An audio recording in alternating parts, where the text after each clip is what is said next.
December 4, 2017 by Lindsay Miller. Dr. Laura Esserman has never been afraid to be unconventional. The Harvard and Stanford grad has devoted her medical career to researching breast cancer, and her long-standing, vocal position that the medical establishment should be taking a more measured and individualized approach to both breast cancer screening and treatment has been framed as controversial, challenging to the status quo, and even iconoclastic. But in recent years, as more data and updated recommendations suggest that medicine and research is ready to confront and challenge decades-long opinions about how best to confront this cancer, it seems Esserman may have simply been ahead of her time. Does she sense a sea change? Well, the tide is starting to turn, a cautiously optimistic drive. Esserman told PopSugar in between meetings at University of California at San Francisco, where she is director of the Carol Frank Buck Breast Care Center. "I won't say it turned. But if it hasn't yet turned, it seems Esserman's newest effort, the Wisdom Study, could turn it. There are downsides to doing too much on the surface. You might wonder what could be problematic about frequent, standardized breast cancer screening for all women with a certain age range. But Esserman and her team are quick to point out several drawbacks, with potential costs that are financial, psychological, and physical. There are downsides to doing too much, and there are downsides to overscreening and overtreating, says Alison Stover-Fiscalini, director of the Athena Breast Health Network, which is overseeing the Wisdom effort. This is why Esserman may opt not to surgically intervene in cases when other doctors might. If you need a biopsy and you need a workup, great. But if you don't, that is a hugely stressful thing to go through, she says. When 75% of the biopsies are benign and 90% of the recalls aren't for anything, that's a lot of trauma that we don't need. In an era when healthcare costs and insurance coverage are dominating the political and social conversation, there's also money to keep in mind. I think the insurance industry should come to the table to help us, Esserman says, noting that shifting money to focus testing on high-risk populations is in everyone's best interest. Esserman's cautious approach now seems to be echoed across a growing chorus of studies and recommendations urging a rethinking of the way we've been told to view breast cancer testing and treatment. One parallel development of note: guidelines for cervical cancer screening changed in 2012 now. It's recommended that women 2,170 get pap smears every 3 years instead of once every year. And in 2017, the American Cancer Association suggested that self-breast exams are unnecessary, as they are unlikely to help women detect signs of cancer, a move that took me, a millennial woman, by surprise, considering how frequently, and for how many years, my generation was told we must do them. Business as usual is not going to cut it. These are just some of the reasons Esserman's Wisdom undertaking could help revolutionize breast cancer screening and treatment as we know it by tailoring both to individual women's needs and risk levels. Doing so could lead to stemming potentially invasive treatments and arm a new era of women with a greater knowledge of their own risk. The Wisdom Study, which began recruiting last year, is seeking to bring on more than 100,000 women to better understand the best approach for breast cancer screening and guidelines, and hopefully to lead to a model that would allow for individual recommendations as to how often they should be screened.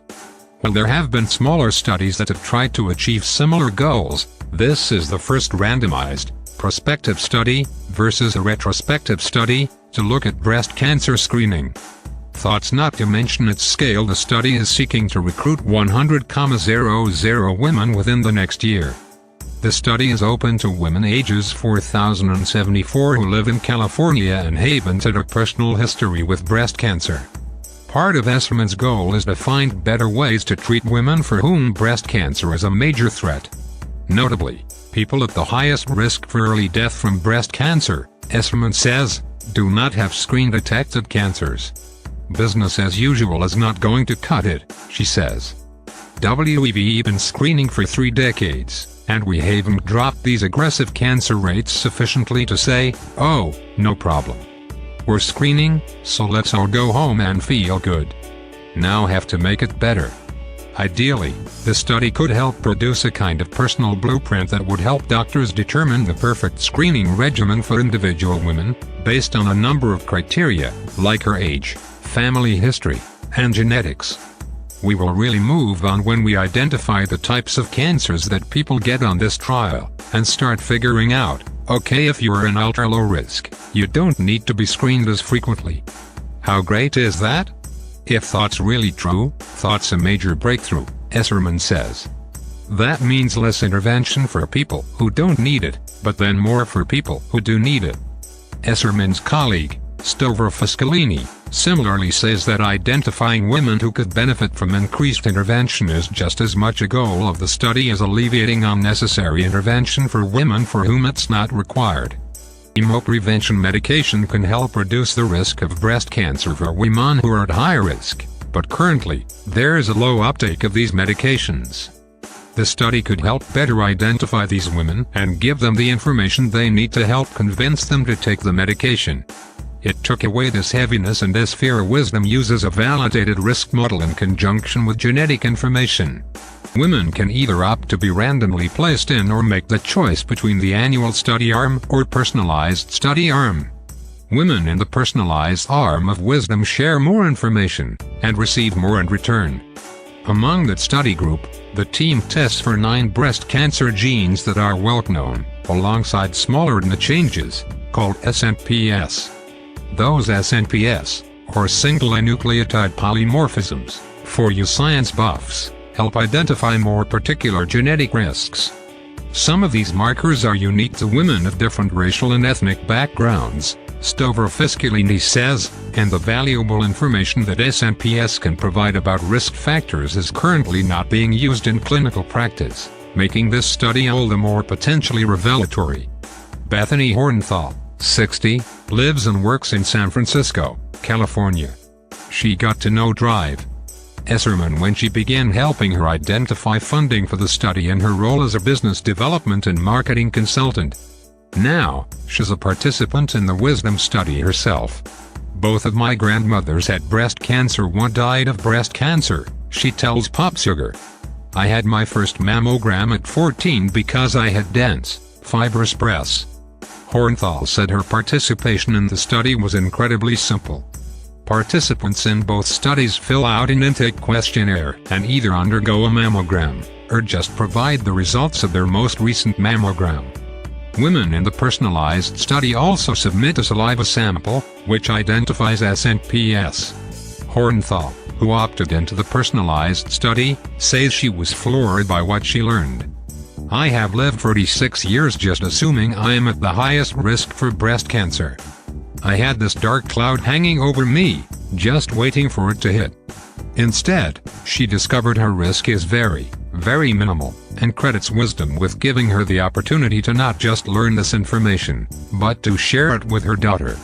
All participants in the personalized study are given a personal recommendation for their future screenings and a letter that shares their genetic results, telling them whether they have one of the 9 SNP genetic mutations the study screens for. Based on the results of the study and her age, Hornthal plans to get a mammogram once every 2 years. It took away this heaviness and this fear that was potentially unnecessary, says Hornthal, who is now encouraging other women she knows to sign up for the study, which is slated to run for 5 years. There's no reason not to do this.